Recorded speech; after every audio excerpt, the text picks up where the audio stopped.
নমস্কার, সকলকে স্বাগত জানাচ্ছি আরেকটি আমাদের নতুন ভিডিওতে। আজকের আমাদের এটি রেগুলার লাইভ নয়, এটি নতুন একটি ভিডিও।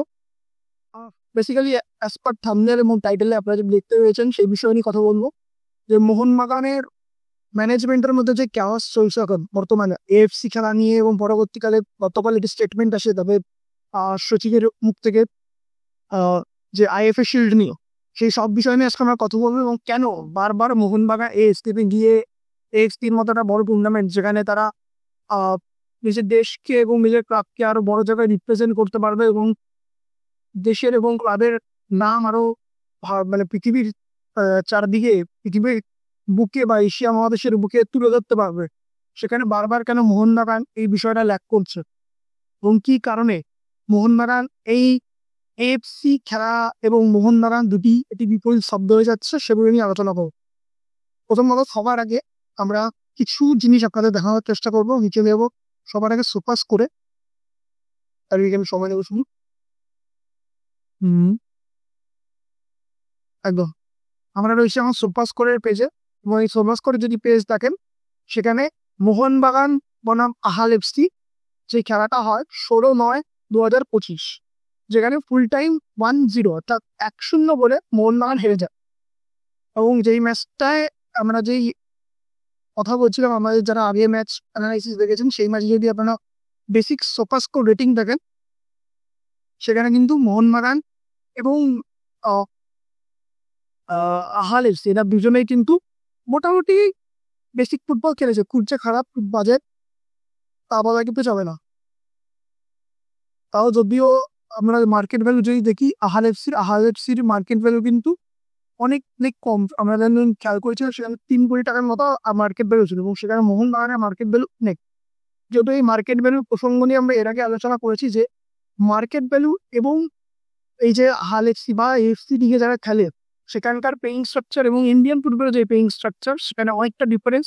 তার কারণে কিন্তু এই যে বারবার একটা জিনিস সেটা মার্কেট ভ্যালু, এখানে কিন্তু সেই কাজগুলো করে না। গত বছর ইস্ট বেঙ্গলের ক্ষেত্রেও রাখি হয়েছিল, মার্কেট ভ্যালু কমতি ইস্ট বেঙ্গল হেরে গেছে, কেননা ওদের ওখানে পেইং স্ট্রাকচার এবং আমাদের এখানকার যে পেইং স্ট্রাকচার সেটা ডিফারেন্ট। এবার ব্যাপারটা হচ্ছে, এই ম্যাচ হারার পর থেকেই মোহনবাগানের উপর প্রশ্ন উঠতে শুরু করে। কেন?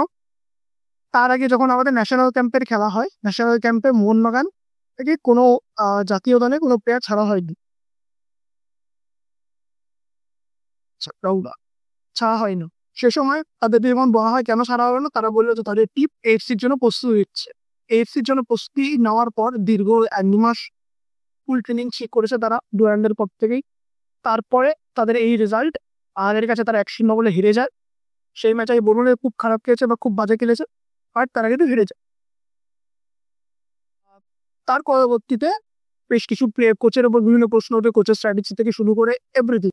But end of the day Mohun Bagan সেটা হেরে যায়, এবং ম্যানেজমেন্টের উপর একটা প্রেশার আসে যে এএফসিতে এবার কিছু ভালো করতে হবে। এবং সেখান থেকে দাঁড়িয়ে মোহনবাগান এবং মোহনবাগান ফ্যান প্রত্যেকে চাইছিল যে এএফসিতে ইরানের মাঠে যে খেলা হবে, ইরানে গিয়ে মোহনবাগানের যে রাউন্ড 2 এর খেলা পড়বে, সেখানে গিয়ে মোহনবাগান বেটার খেলবে বা রিপ্রেজেন্ট করবে। দেখুন, এএফসি 2 মোহনবাগান জিতবে, এটা কি অন্ত যে মোহনবাগান সাপোর্টার সেও হয়তো আশা করে না, কেননা সে লেভেলটা আলাদা, রঙিন ক্যাম্প ফুটবলের লেভেলটা আলাদা।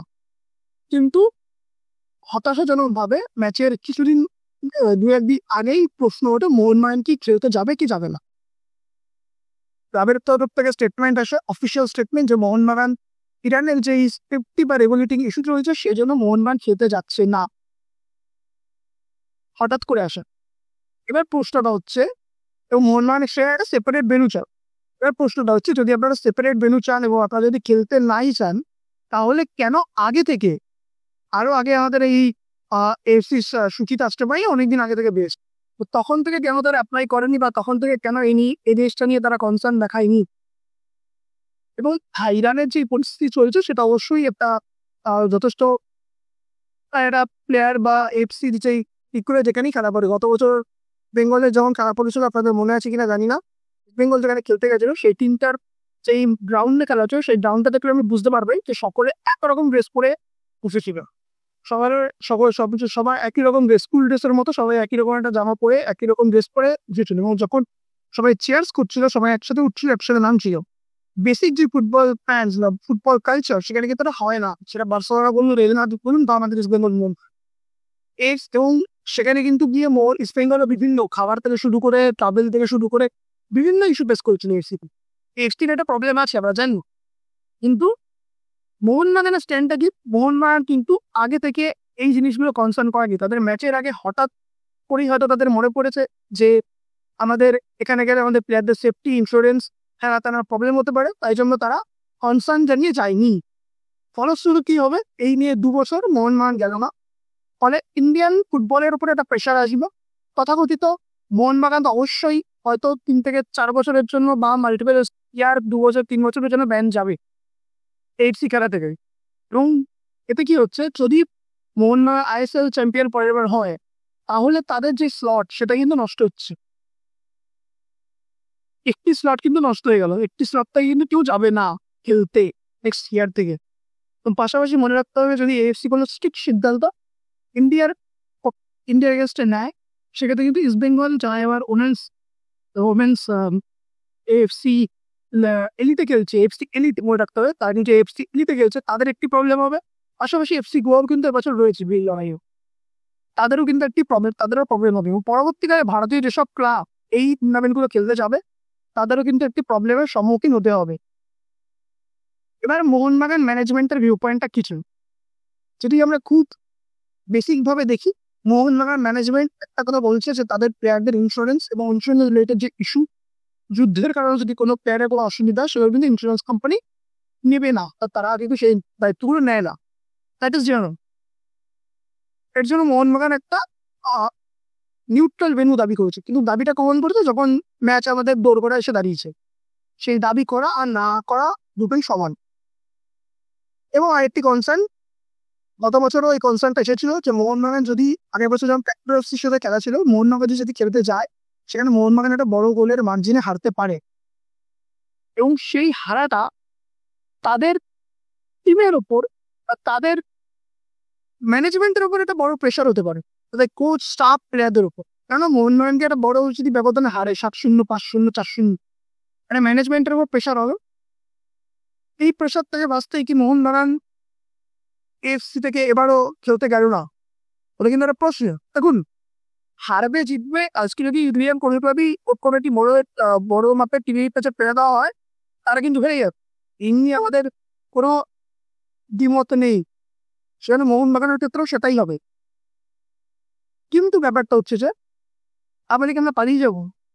গতকাল আমি আরো আচমকিতভাবে একটি খবর দেখলাম যে মোহনবাগানের সহসভাপতি, সম্ভবত আমার পদটা জানি না, আমার টুম্পাই বসু সম্ভবত ওনার নাম, যিনি নতুন ম্যানেজমেন্ট কমিটি এসেছেন, টুটু ওসির ছিলেন, তিনি একটি স্টেটমেন্ট দেন যে আইপিএল শিল্ড খেলার জন্য Mohun Bagan is not ready, Mohun Bagan তৈরি না। তাহলে কে রেডি? তারা বলছে তাদের কোনো প্ল্যান কেন নেই, মোহনবাগান নট রেডি। এই কথা বলে তারা ওই হাস্যকর একটা পরিস্থিতির মধ্যে মোহনবাগান ক্লাবকে নিয়েছে। তারা ঐতিহ্যশালী ক্লাব, এত বড় একটা প্রতিষ্ঠান, তাদের কর্মকর্তারা যখন এরকম কথা বলে তাদের সত্যি একটা হাস্যকর পরিস্থিতি নিয়ে যায়। আমি যদি বলি, ইস্ট বেঙ্গলের সিসিবেন যখন ছিল আইএসএল এ বা ইমাবির ফার্স্ট ইয়ারে আইএসএল, ইস্ট বেঙ্গলের কাছে তাহলে এমন কিছু টিম ছিল না। যারা সে সময় ইস্ট বেঙ্গলের টিমে ভালো খেলেছে, রেডন সিলভা বাদে বাকি সবাই আইডি খেলছে। এখন আইডিকেও তাদের খুঁজে পাওয়া যাচ্ছে না। সেই টিম ইস্ট বেঙ্গল কিন্তু ফাইট করেছে, 11 নম্বর স্থানে গেছে, এটা বড় বিষয় না ইস্ট বেঙ্গল ভাবিছ, কিন্তু তারা খেলেছে, তারা কিন্তু পালিয়ে যায়নি। মোহনবাগানকে এই জিনিসগুলো বুঝতে হবে, মোহনবাগান ম্যানেজমেন্টকে এসব বুঝতে হবে যে কিছু না হলেই খেলবো না, বাচ্চা নাকি, খোকা নাকি, ডায়মন্ড ব্যবহার করলে মানাবে। মোহনবাগানের মতো 100 বছরের ব্যবসা মানাবে না। ম্যানেজমেন্ট এখানে কিন্তু বারবার প্রশ্ন চিহ্নের মাঝখানে আসবেই। অতটা স্টেটমেন্টে বললো যে মোহনবাগান টিমের অধিকাংশ প্লেয়ার নাকি তাদের নেই। কেন নেই না, ন্যাশনাল কলাপে গেছে। ন্যাশনাল কলাপে কিছু মোহনবাগানের প্লেয়ার গেছে, ইস্ট বেঙ্গলে যায়নি। এখানে যদি আমি দেখি এবছরের টিম লিস্টে, সেখানে কিন্তু মোহনবাগানের কোলপার নেই, বিশালকের নেই। ডিফেন্ডার্সদের মধ্যে মোহনবাগানের ডিফেন্ডার্সের মধ্যে ম্যাথাবো নেই। এখানে ইস্ট বেঙ্গলের আনোয়ার আলী, যে নাকি প্রধান ডিফেন্ডার, সে রয়েছে। আবার যদি যাই আমি মিডফিল্ডার্সের ক্ষেত্রে, এখানে দীপক টাংরি গেছে, সাহা গেছে, আর তো আর নেই মোহনবাগানের কেউ। এবং যদি আমি স্ট্রাইকারে যাই সেখানেও কেউ নেই মোহনবাগানের। তো এটাই মোটামুটি রয়েছে। মোহনবাগানের 2-3টি প্লেয়ার যদি একটা লিগে ন্যাশনাল টিমকে প্রেজেন্ট করতে চায় এবং তার জন্য যদি তুমি আমার ডোমেস্টিক টিম খেলতে না পারো, তাহলে তো কোনো লজিকই নেই টিম বানানো। ইস্টবেঙ্গলটা তো যাবে, আনোয়ার আলী যাচ্ছে, মাহেশ যাচ্ছে, এটা তো যাচ্ছে। সব বোকা বোকা কোশ্চেন, বোকা কথা আগের দিন বললো। পরবর্তীতে আরেকটি অভিযোগ করলেন যে ফিক্সার্স নিয়ে এবং ফিক্সচারে নাকি মোহনবাগানের একটি কনসার্ন হয়েছে যে তারা ইস্টবেঙ্গলকে সুবিধা পাইদের জন্য আরেকটা কাজ করছে। কি করে? যে গ্রুপ বিন্যাস থেকে শুরু করে একাধিক বিষয়। এই গ্রুপ বিন্যাসে যদি থাকুক, এবং এমন কোনো টিম এখানে নেই যারা মোহনবাগান ইস্টবেঙ্গলের সাথে কম্পিট করবে। মোহনবাগানের বা ইস্টবেঙ্গলের যে স্ট্যান্ডার্ডের টিম কম্পিট করার মধ্যে কেউ নেই। সেখানে যদি ইস্টবেঙ্গলের গ্রুপ দেখো, সেখানে আইএসএল এর টিম, আই লিগের টিম রয়েছে। মোহনবাগানের উল্টে মোহনবাগানের তাহলে উল্টে আই লিগ 2 আর ক্যালকাটা লিগের দল ইউনাইটেড স্পোর্টস রয়েছে। আর লিগ 2তে পিছনে হলো সহজ। তাই মনে করি দুটো টিমই সমান। তো আইএফএ শিল্ডের এখানে যে প্রবলেম বলছে মোহনবাগান পক্ষ থেকে, সেখানে কিন্তু কিছুই নয় এবং না কানার মতো কিছু নেই। নাকে কান্না করে কোনো লাভ নেই। তার পরবর্তী যে বিষয় নিয়ে আমরা কথা বলবো সেটা হচ্ছে যে মোহনবাগানের এবছরে এই টিম কেন ফেলিয়ার করছে, কেন মোহনবাগানের কোচের সেই কনফিডেন্সটা পাচ্ছে না। আমি এর আগেও লাইভে বলেছিলাম, আমরা এই ভিডিওতেই বলেছিলাম যে মোহনবাগানের একটা বড় ইস্যু হয়ে যাচ্ছে যে তাদের গ্রেগ স্টুয়ার্টের পরবর্তী প্লেয়ার কেউ নেই। গ্রেগ স্টুয়ার্ট যেটা করতো সেই প্লেয়ারটা কিন্তু মোহনবাগানে নিয়ে, তো মিডফিল্ড কন্ট্রোল করার প্লেয়ার নেই। দিমিত্রি পেট্রোয়েডসের উপর তুমি ভরসা করতে পারছো না তার ফিটনেস কনসার্ন নিয়ে। তুমি রপ্তান নবীনকে ফিটনেসের জন্য খেলাতে পারছো না, বা সে সবাই টিমের সাথে জয়েন করেছে, তার কাছে পারফরমেন্স কথা একটু ওয়েট করতে হবে। জেমি ম্যাকলারেন বক্স স্ট্রাইকার, ওদিক থেকে আমাদের যদি দেখি Jason Cummins is not a creative midfielder, he is second striker also. Saha একজন আছে তোমার প্লেয়ার, কিন্তু সাহাকে তুমি উইংয়ে খেলাচ্ছ, সাহা যে একটা উইংয়ে আছে পর্যন্ত খেলেনি, তাকে তুমি উইংয়ে খেলাচ্ছ। এগুলো কিন্তু মলিনার একটা বড় ভুল আমার মতো। আমি কেউ নয় মলিনাকে জাজ করার জন্য, বাট আমার কোথাও কেউ মনে হচ্ছে কিন্তু মলিনার জন্য একটা অনসার, এবং মলিনা এবং মোহনবাগান ম্যানেজমেন্টকে কিন্তু বাদ করতে হবে। এবার পরবর্তী আমার যে আরেকটা বড় পয়েন্ট মনে হয়েছে সেটা হচ্ছে সঞ্জীব গোয়েঙ্কাকে নিয়ে। সঞ্জীব গোয়েঙ্কা এমন একটা মানুষ যে ভারতীয় ফুটবল তথা মোহনবাগান ফুটবলের জন্য যথেষ্ট প্যাশনেট। ওনার মতো প্যাশনেট আমি কিন্তু দেখিনি। কেননা মোহনবাগানে যখন ইনভেস্টমেন্ট দেখো, মোহনবাগান একবার টিম বানিয়েছিল 70-80 কোটি টাকা, সেখানে আইএসএল এর অন্য টিম 40 কোটি টাকা 50 কোটি টাকা ক্রস করছে না। তো তার যে প্যাশন ফুটবলকে নিয়ে বা স্পোর্টসকে নিয়ে, তার ক্রিকেটেও টিম আছে, সেখানেও প্যাশন আমার বারবার চোখে পড়ছে। এবং মোহনবাগানের এমন একজন কর্মকর্তা যিনি কিন্তু প্রতিটা মাঠে, যে প্রতিটা ম্যাচে মাঠে উপস্থিত থাকে। সেখান থেকে দাঁড়িয়ে তার জন্য আমাদের বক্তব্য যে আইএসএল আপনি এই নিয়ে প্রচুর আইএসএল জিতেছেন, এটিকে থেকে শুরু করে মোহনবাগান থেকে শুরু করে প্রচুর আইএসএল জিতছেন এবং একের পর জিতছে। এই বছর আমি নিঃসন্দেহে বলতে পারি মোহনবাগান আইএসএল এর জন্য one of the favourite team.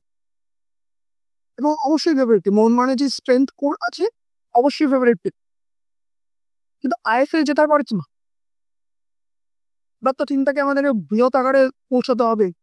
আমি কিন্তু মোহনবাগান প্যানেলদের কথাই বলছি, মোহনবাগান প্যানেলদের কনসার্নই বলছি। মোহনবাগান জাতীয় ক্লাব, তাদের কাছে বলেন যেই একটা প্রবাদ, সেখানে কিন্তু মোহনবাগানের কাছে কোনো ন্যাশনাল ট্রফি নেই। সে বলতে গেলে সেখানে মোহনবাগানকে ন্যাশনাল ট্রফি আনতে হবে এবং এখানে কিন্তু গুরুত্বপূর্ণ ভূমিকা পালন করতে হবে সঞ্জীব গোয়েঙ্কা। উইদাউট সঞ্জীব গোয়েঙ্কা আমার মনে হয় না এই মোহনবাগান টিম বা কিছু করতে পারবে। মোহনবাগান টিমে একজন প্যাশনেট মানুষ আছে, তার নাম সঞ্জীব গোয়েঙ্কা। আমার মনে হয় সঞ্জীব গোয়েঙ্কাকে মোহনবাগান টিমে এখন দরকার, এবং সঞ্জীব গোয়েঙ্কাকে অ্যাকশন নিতে হবে, সঞ্জীব গোয়েঙ্কাকে ওয়ার্ক করতে হবে, সঞ্জীব গোয়েঙ্কাকে কিন্তু লিডারশিপ দিয়ে এই দলটাকে নিয়ে এগিয়ে যেতে হবে। Sanjiv Goenka the team man. এবার আসি দেবাশিস বাবু এবং আর এই যিনি কর্তা রয়েছেন তার বিষয়। এনারা কিন্তু ঠিক জানে না মোহনবাগান টিম কবে কি করছে। আপনাদের যদি মনে থাকে জেসন কামিন্স যখন আসলো মোহনবাগানে, তখনও কিন্তু এরা জেসন করলো, কিন্তু তাকে ওয়েলকাম করার সময় কিন্তু এরা ছিল না। সারপ্রাইজিংলি মোহনবাগান এবং মোহনবাগান অ্যাথলেটিক ক্লাব এবং মোহনবাগান সুপার জেন ম্যানেজমেন্ট এর মধ্যে যে প্রবলেমটা রয়েছে সেটা কিন্তু সলভ করতে হবে। লং টার্ম এফেক্ট কিন্তু মোহনবাগানকে করতে পারে। যদি কালকে সঞ্জীব গোয়েঙ্কা ফুটবল থেকে সরে যায়, ম্যানেজমেন্ট থেকে সরে যায়, তাহলে কিন্তু মোহনবাগানের কাছে কিছু থাকবে না। তুমি মোহনবাগান তেমন ক্লাব নয়, কালকে সকালে শেষে 100 বছর 130 বছরের ক্লাব, তাদেরকে কিন্তু ভাবতে হবে এই বিষয়গুলো। মোহনবাগানের যারা কোর কমিটি রয়েছে, মোহনবাগান অ্যাথলেটিক ক্লাবে, তাদেরকে কিন্তু আরো প্রেশারাইজ করতে হবে যে আমরা এই টুর্নামেন্ট গুলো জোর দিয়ে খেলব। এই যে প্রসেস গুলো হচ্ছে, আগের বছর যখন এফসি ভেন্যু দেয়নি, আপনারা যখন জানেন, তখন কিন্তু আবারও আপনাদের আগে থেকে গিয়ে অ্যাপ্লাই করে, আগে থেকে ফিফার কাছে যেতে হতো, আগে থেকে অন্য এক জায়গা ছিল অ্যাপ্লাই করার, সেখানে গিয়ে অ্যাপ্লাই করা উচিত ছিল ম্যানেজমেন্টের। শেষ মুহূর্তে যদি আপনাদের মনে পড়ে যে আমরা খেলবো না, সেখানে মোহনবাগান ফ্যানরা রাগ হবে, মোহনবাগান ফ্যানরা কনসার্ন দেখাবে। এবং আগের দিন ইন্টারভিউতে যেটা বললেন সঞ্জয় বসু, সে মোহনবাগান টিমের সাফল্য দিলে কেউ কোনো প্রশ্ন করছে না, সাফল্য না দিলে প্রশ্ন করছে। সাফল্য দিলে প্রশ্ন করবে না, সাফল্য না দিলেই প্রশ্ন করবে, এটাই বাস্তব। ক্লাসে যে ফার্স্ট হয় তাকে গিয়ে কেউ প্রশ্ন করে না, যে লাস্ট হয় তাকেই প্রশ্ন করা হয়, কেন তুমি বলো, কেন তুমি ফেল করছো, কেন তোমার প্রবলেম, তাকে নিয়ে বেশি ক্যাওয়াস হবে। আপনারা ফেল করলেই বেশি ক্যাওয়াস হবে, এটাই হচ্ছে বাস্তবতা। আপনাদেরকে সাকসেস দিতে হবে। মোহনবাগান মতো ক্লাব এদের কাছে সাকসেস এই ডিজার্ভ করে ফ্যান্সরা। যেখানে মোহনবাগান পরপর সাফল্য দিয়ে এসেছে, সেখানে এফসি বা এসিএল চলতে না যাওয়ার কোনো মানে হয় না। মোহনবাগান লেভেলে বুঝতে হবে, এবং আমি আশা রাখি মোহনবাগান আগামী দিনে খেলবে। এবং আগামী 8 তারিখ থেকে আমাদের শুরু হচ্ছে আইএফএ শিল্ড। আমরা মনে করি মোহনবাগান সেখানে একটি গুরুত্বপূর্ণ ভূমিকা পালন করবে। মোহনবাগানে যারা রয়েছেন কর্মকর্তা, তাদের বলবো যে একটু সংযত হন, নিজেদের কথাবার্তা বা যেগুলো বলছে যেগুলো বুঝে শুনে বলুন। সবসময় পাশে একটা টেস্ট মেরে কথা বলতে হলে এরকম কোনো ব্যাপার না। নিজেদের কথাটা নিজেরা বলতে চান, নিজেদের ক্লাবকে ক্লাবে আপনারা এফসি এই নিয়ে 2বার পেয়েছেন না। এটা শুধুমাত্র মোহনবাগান ফ্যান্সদের হার্ট করছে না, সমস্ত ইন্ডিয়ান ফুটবলার্সের হার্ট করছে। সবাই মোহনবাগান থেকে চেয়েছিল, আরও যেটা আলাদা ব্যাপার। খেলা হলো তুমি, সেই খেলাটা আমরা কেউ চান না। এই বলে আজকে আমরা আমাদের লাইভ শেষ করছি, ভিডিওটি শেষ করবো।